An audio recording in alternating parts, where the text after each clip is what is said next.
예언서들이 이제 펼쳐지는데요. 예언서, 구약의 예언서 17개 예언서. 그 중에서 대예언서로 불려지는 이사야, 예레미야, 에스겔. 사실 이 세 권 넘어가면 예언서도 어렵지 않습니다. 사실 이 세 권도 어렵지 않아요. 그러니까 어렵지 않다라고 생각하고 참여하시면 쉽게 넘어갈 수 있습니다. 예언서 우리 같이 볼까요? 이사야부터 오늘 들어가게 됩니다. 예언서에 대해서 우리가 생각할 때 이 예언서, 영어로 prophet이죠. 이 예언서라고 하는 단어에서 이 예자가 무슨 예자인지 아십니까? 미리 예자, 예지하다 할 때 미리 예자. 그래서 미래의 일들을 알려준다. 이게 예언이죠. 그런데 성경은 그렇게 말하고 있지 않습니다. 성경에서 예언서에서 예언자 할 때 예자는 미리 예자가 아니라 맡길 예자입니다. 그러니까 저축할 때 예금한다. 그때 예자를 사용해야 맞습니다. 이 예언서는 맡긴다. 하나님의 말씀을 맡겼다라는 그런 뜻이죠.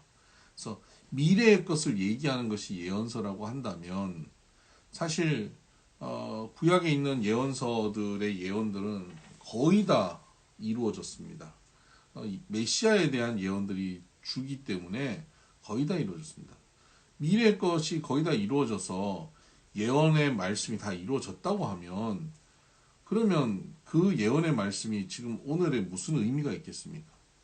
오늘은 새로운 예언이 필요한 것이죠. 그러니까 미래의 것을 말하시는 것 많이 있는 게 아니에요. 물론 있어요. 미래의 것을 말씀하시는 게 있지만 하나님의 말씀을 하나님의 종에게 맡겨주셔서 그를 통하여서 그 현재의 그 말씀을 듣는 사람들에게 꼭 들려주실 말씀을 듣게 해주시는 것. 이게 예언서입니다. 그래서 히브리어로는 예언자 할 때는 나비라고 하는 단어를 쓰는데요. 이것은 부름받은 자라는 뜻입니다. 말씀을 전하기 위해서 심부름꾼으로 부름받은 자라는 뜻입니다. 헬라어는 프로페데스인데 이 프로라고 하는 단어 접두어가 우리는 앞에 앞서서 이렇게 그래서 우리 미래를 말한다. 페테스 말하다. 미래를 말한다. 이렇게 생각하는데요. 프로페테스 할 때 이 프로는 또 다른 의미가 있습니다. 누구 대신한다라는 그런 헬라어의 뜻도 있습니다. 그래서 누구 대신하여서 말한다. 대언한다라는 뜻이죠. 그러니까 영어로 prophet도 미래의 것을 말한다라는 의미와 동시에 누구를 대신하여 말한다 하는 의미가 있습니다. 그래서 이 예언자라고 하는 것, 특히 예언서라고 하는 것에 대한 우리의 개념이 예언서로 들어가기 전에 개념이 좀 바뀌어야 된다라고 말씀드리고 싶습니다. 하나님께서 예언자들에게 하나님이 꼭 하실 말씀을 맡기셔서 듣게 하시는 내용이다. 이 예언서에 주로 있는 내용은 뭐냐면 하나님과의 언약이 파괴된 것을 먼저 얘기하시고요. 두 번째는 그로 인해서 멸망과 심판에 대한 말씀을 하시고요. 세 번째는 하나님께서 그것을 다시 회복시켜 주시는 것을 말씀하십니다. 언약의 파괴, 심판과 멸망, 그리고 하나님이 주시는 회복. 이 세 가지가 예언서에 주로 나옵니다. 대예언서 세 가지, 이사야, 예레미야, 에스겔을 말한다면 이 대예언서에는 이 세 가지가 다 포함되어 있어요. 하나님의 언약, 그 언약을 우리가 지키지 않는 것에 대한 문제, 언약의 파괴.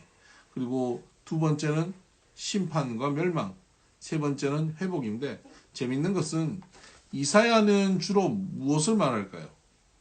이사야는 아직 그 심판과 멸망이 오기 전이에요. 바벨론에 의해서 심판과 멸망이 오기 전이니까 주로 말하는 게 뭐냐면 언약의 파괴를 주로 말합니다. 그러면 예레미야는 뭘 얘기할까요? 바벨론이 와서 심판하기 바로 직전, 멸망하기 바로 직전이니까 심판과 멸망에 대한 말씀을 주로 합니다. 에스겔은요.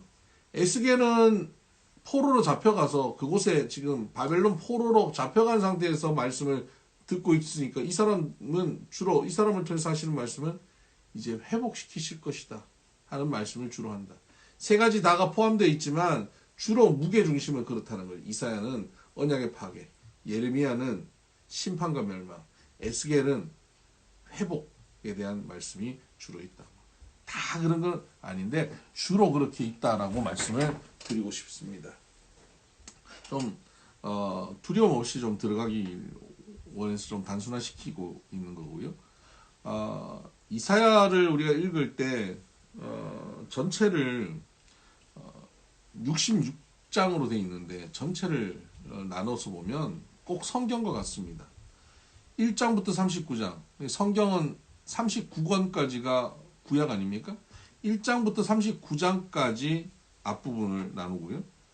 뒷부분 주로 하나님께서 심판하시는 것이 앞부분입니다. 1장부터 39장. 그리고 40장부터 66장까지가 뒷부분, 하나님의 나라의 회복, 이게 뒷부분입니다. 앞에는 심판, 40장부터 66장까지는 회복. 그러니까 1장부터 39장까지 읽을 때는 읽으면서 막 찔리는 거 많고 왜 이렇게 또 반복해서 이런 죄를 짓고 또 이 하나님의 이 심판의 두려움, 거기에 아픔이 있습니다. 읽어가면서. 근데 40장부터는 환해집니다. 하나님께서 약속하시고 회복시켜 주실 것에 대한 그런 말씀의 기대가 벅차게 되죠. 배경을 좀 살펴볼 필요가 있습니다. 이사야가 이 말씀을 기록하고 선포할 때의 배경은 어떤가 하는 겁니다. 이사야는 주로 어느 시절에 활동했냐면 우시야, 또 우시야의 아들 요담, 아하스, 히스기야 이 네 왕의 시절에 활동을 하는데요. 사실은 히스기야 아들 므낫세 시절까지 들어간다고 봐야 됩니다. 그리고 주로 이사야의 기록은 언제냐? 므낫세 시절입니다. 이사야의 이 말로 전하는 메시지는 앞서서 있었죠. 요담 시절에, 아하스 시절에, 히스기야 시절에 있었겠죠. 근데 그것을 최종적으로 문서화 시켜가는 것은 주로 므낫세 시절이어야 하는 것입니다. 왜냐하면 앞서서 활동할 때는 막 말씀을 전하느라 정신이 없었고요. 므낫세 시절이 되어서 하나님이 이제 부르시는 날도 다 됐고 이제 이사야가 최종적으로 자기의 사역을 정리하는 시간이었기 때문이죠.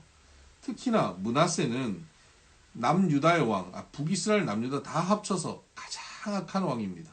그것도 55년간 통치합니다. 이 므낫세의 시절 동안 하나님이 주시는 이 말씀을 집대성하고 정리해서 므낫세의 통치하에 있는 사람들에게 소망을 가지라고 말씀을 전하기를 원했던 것이죠. 그러니까 가장 암울한 시간, 멸망이 다가올 것, 언약의 파괴가 가장 강력하게 일어나는 므낫세 시대. 그 언약이 파괴가 되면 하나님께서 심판하고 멸망하실 것이다라는 메시지와 그와 동시에 하나님께서 회복시키실 거다라는 메시지를 이사야에 담아서 그 므낫세 시절에 어려움 당하고 있는 사람들에게 말씀을 나누고 싶었던 겁니다. 그게 이사야의 말씀이죠. 그러니까 이사야가 므낫세 시대에 어떤 마음으로 썼는지를 좀 생각을 해봐야 됩니다. 그 마음이 바로 하나님의 마음이기 때문이죠. 하나님께서는 이사야를 통해서 므낫세의 그 통치하에 있는 백성들에게 회개하고 돌이키고 하나님 나라의 소망을 가져라라는 말씀을 전하고 싶으셨던 겁니다. 결국 이사야는 므낫세 왕 때에 순교당합니다. 히브리서 11장에 나오는 그 믿음장에 나오는 그 톱으로 켜서 죽임 당한 사람이 바로 이 이사야이죠. 어느 날 므낫세가 잘못 통치하고 있을 때 이사야가 이제 이런 활동을 하고 악한 데서 돌이켜야 된다고 메시지를 전할 때 므낫세가 이사야를 죽이려고 합니다. 그래서 도망을 칩니다. 이 노 선지자가 도망을 치다가 산에서 큰 나무에 구멍이 있어서 그 속에 숨습니다. 므낫세가 거기까지 오지요. 그리고 나무에 이사야가 숨은 것을 알고 그렇게 말했답니다. 저 나무가 참 멋지구나. 저 나무를 잘라다가 군 걸로 가져가자. 그래서 그 속에 갇혀있던 숨어있던 이사야는 톱으로 켜져서 죽임을 당하게 되는 것입니다. 참 안타까운 모습이죠. 그 이사야서에서 다른 예언서와는 좀 다르게 굉장히 특이한 점이 하나 또 발견되는데요. 어, 이 예언자가 선지자가 부름받는 소명장이 주로 모든 거의 대부분의 그 예언서는 맨 앞장에 나옵니다. 1장의 초반에 나옵니다. 내가 어느 왕 때에 하나님의 말씀이 내게 임하였어 이렇게 나오는데 이사야는 6장에 나옵니다. 1장부터 5장까지 하나님의 말씀이 선포되고 난 다음 6장에 비로소 그가 하나님께 소명받는 내용이 나오고요. 특히 소명을 받는 것도 다른 예언서는 거의 대부분 어느 왕 때 아니면 몇 년 몇 월에 뭐 이렇게 나오는데 어느 왕 즉위 때 어느 왕 뭐 통치 몇 년에 하나님이 말씀하셨다 이렇게 나오지만 이사야는 어떻게 나오냐면 우시야 왕이 죽을 때에 죽은 해에 그렇게 나옵니다. 그러니까 어떤 왕이 죽은 해에 자기가 소명받았다라는 이런 기록은 없습니다. 다른 선지서에는 그런 기록이 나오지 않아요. 근데 6장 1절을 보면 우시야 왕이 죽던 해에 이렇게 기록되어 있습니다. 굉장히 의미가 있는 것이죠. 우시야 왕이 죽던 해라고 하는 것이 어떤 의미일까가 이 성경을 푸는데 굉장히 중요한 부분이라고 볼 수 있습니다. 우시야 왕이 어떤 왕이냐 하는 것이죠. 우시야 왕은 남유다의 왕 중에 가장 그 나라를 강성하게 했던 왕입니다. 솔로몬 이후에 남북으로 나눠지고 굉장히 어려워졌죠. 중간중간 뭐 아사라든가 여호사밧이라든가 이 나라가 좀 부강해지는 시기가 있긴 했지만 그러나 한번 그 솔로몬 때의 그 추락한 영광에서 회복되지를 못하고 있었습니다.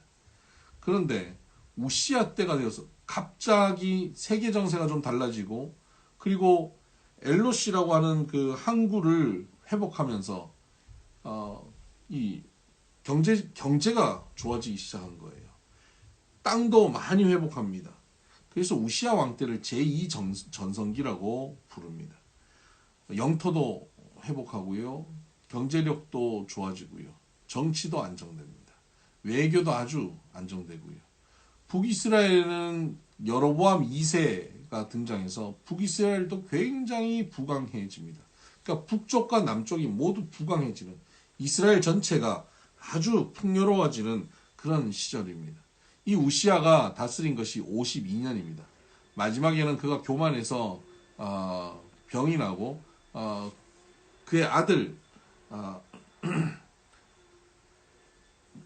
요담 그리고 나중에 아하스를 앞세우고 디에스 통치를 하지만 11년 동안 그가 디에스 통치를 합니다. 그렇게 해서 그가 요담을 앞세워서 통치를 하죠. 그렇게 하고 나서 그가 죽는데 52년째 죽는데 그의 죽음 앞에 사람들이 굉장히 안타까워합니다. 왜 그럴까요? 우시야는 이스라엘의 방패라고 생각한 것입니다. 우시야는 이스라엘의 피난처인 거죠. 이스라엘의 부흥의 근거가 우시야 왕이었던 겁니다. 그 우시야가 죽으면 이 부흥이 사라질 것 같고 우시야가 없는 나라는 상상할 수 없는 것이죠. 그런 부강한 나라를 만든 왕이 우시야 왕이었습니다. 그런데 이 우시야가 죽던 해에 모든 백성들이 이제 저 보좌에는 누가 앉아서 우리를 다스릴 것인가 라는 의문과 두려움을 갖고 있던 그때에 하나님께서 이사야를 부르신 겁니다. 그리고 그 6장에 보면 6장 1절을 보면 우시야 왕이 죽던 해에 내가 본즉 주께서 높이 들린 보좌에 앉으셨는데 그 보좌는 누가 앉아 있는 곳입니까? 52년간 우시야가 앉아 있는 곳입니다. 모든 사람들은 우시야의 자리가 보좌인 것이죠. 근데 그 보좌의 자리가 비어버렸지 않습니까? 근데 그 하나님께서 우시야가 죽던 해에 이사야에게 보여주십니다. 보좌에 누가 앉았는지 봐라. 내가 앉았다는 겁니다. 이 나라를 다스리는 자는 우시야가 아니라는 겁니다. 이 나라의 풍요로움과 부강함과 너희들의 행복을 보장할 이는 우시야가 아니라 나다라는 겁니다. 나 여호와가 너희를 다스리고 여호와가 보좌에 앉아 있는 것이다라고 말씀하는 거죠. 여러분, 보좌에는 여호와께서 앉아 계십니다. 여러분, 우리 인생에 누가 우리의 인생의 왕이 되어서 다스리지 않습니다. 어떤 사람의 도움이, 어떤 환경이, 어떤 조건이 보좌에 앉아 있지 않아요. 그것 아니면 안 되는 일은 없습니다. 이것 아니면 안 되고 저 사람 아니면 안 될 것 같은 그런 마음을 두고 있습니까? 바로 그를 보좌에 앉게 하는 것입니다. 보좌에는 누가 앉아 있냐면요, 여호와 하나님이 앉아 계신 거예요. 그래서 여호와 하나님께서 보좌에 앉으셔서 통치하신다. 이 메시지를 이사야 시절에, 이사야가 선지자로 활동하던 시절에 많은 백성들에게 전하시고 싶었던 겁니다. 오늘도 이 메시지는 동일합니다. 우리의 삶의 왕은 누구인가? 우리의 삶의 통치자는 누구인가? 내 삶의 보좌에 누가 앉아 있는가? 여호와 하나님이 다스리셔야 합니다. 1장부터 5장까지, 6장까지 포함되어서 1장부터 6장까지를 나눠서 보고 오늘 읽을 분량이 1장부터 12장까지인데요. 1장부터 6장까지를 보면 유다에 대한 책망이 나옵니다. 그리고 7장부터 12장까지는 하나님 나라에 대한 말씀이 나옵니다. 하나님 나라의 회복에 대한 메시아 왕국에 대한 것이 나오죠. 특히 1장은 예언서의 축약판이라고 볼 수 있습니다. 1장에 보면 우리의 언약의 파괴, 그리고 멸망과 심판과 멸망, 그리고 하나님의 회복, 이 세 가지가 다 나옵니다. 1장이 이 앞으로 벌어질 모든 예언서의 아주 그 모델하우스 같은 딱 표본이 1장에 나와 있죠. 1장만 잘 읽으면 예언서 전체를 확실하게 파악할 수 있는 틀거리가 갖춰진다라고 볼 수 있습니다. 1장부터 6장까지 책망, 하나님께서 유다를 책망하는 것, 7장 이후에는 메시아를 통한 왕국의 회복, 그래서 임마누엘의 징조가 7장에 나오고요. 아하스에게 징조를 구하라 그러는데 아하스가 구하지 않는다. 그래서 하나님께서 임마누엘, 처녀를 통해서 하나님께서 아이를 주신다. 아들을 주신다. 임마누엘. 그리고 7장에 마헬살랄 하스바스라고 하는 글씨를 서판에 쓰게 합니다. 그리고 이사야가 아들을 낳았는데 그 아들 이름을 마헬살랄 하스바스. 참 어렵다, 그죠? 마헬살랄 하스바스. 그렇게 이름을 지어요. 그 이름의 뜻은 노략이 속히 임한다라는 겁니다. 그러니까 북이스라엘에게 아수르가 와서 노략하여서 가져간다는 거죠. 어떻게 해요? 내 아들이 엄마 아빠라고 정확하게 부르기 전에 그 일이 일어날 것이다라는 겁니다. 그렇게 하나님의 말씀을 자기 아들을 통해서도 전합니다. 그리고 9장에 평강의 왕이 등장하고요. 그 스불론 땅, 북쪽에 갈릴리가 지금 짓밟히지만 그때는 아주 초라한 땅이지만 그때는 하나님의 영광이 나타나는 땅이 될 것이다. 그래서 예수님께서 오시면 갈릴리에서 사역을 하시지 않습니까? 그리고 10장에는 하나님의 막대기로 사용된 아수르의 교만함에 대해서 책망하시고 남은 자가 회복될 것이다. 11장에 이새의 줄기에서 한 아들이 난다. 그가 남은 생명 백성들을 돌아오게 할 것이다. 12장에는 감사의 찬송이 나오고 이렇게 오늘 읽을 분량입니다. 네, 오늘 말씀을 읽으면서 우리의 삶의 왕은 하나님이심을 고백하는 하루 되시길 바랍니다. 축복합니다. 샬롬.